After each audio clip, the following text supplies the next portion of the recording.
ராம் ஸ்ரீராம் कृपालु है। श्रीरामर ரொம்ப कृपा நிறைஞ்சவர்। भरत के संवादों से राम के व्यक्तित्व के बारे में जानकारी प्राप्त होती है। பரதனுடைய பேச்சிலிருந்து ராமர் எப்படிப்பட்டவர்னு சொல்லிட்டு நம்மளுக்கு தெரிய வருது।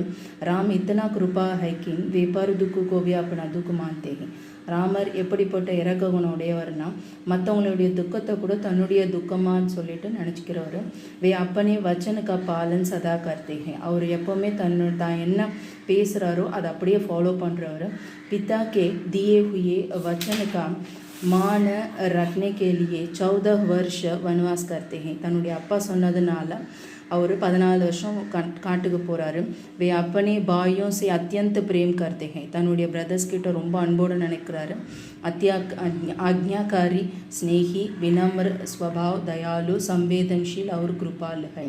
மற்றவங்கிட்ட ஒபீடியண்ட்டாக நடந்துக்கிறவர், ரொம்ப அன்பானவர், இறக்க குணம் உடையவர்। उनकी कृपा मात्र से ही सब खुश हो जाते हैं, அவருடைய கிருபையினால் தான் சரி எல்லாருமே ரொம்ப சந்தோஷமாக இருக்காங்க। मांडवी भरत से कहती है कि महाप्रभु की कृपा ही हमारे संतोष का बल है। மாண்டவி பரத் கிட்ட சொல்கிறான், ஸ்ரீராமர்னுடைய கருணையினால் தான் நம்ம இவ்வளோ சந்தோஷமாக இருக்கிறதுக்கு ஒரே பலம் அப்படின்னு சொல்கிறான்। தன்யவாத்।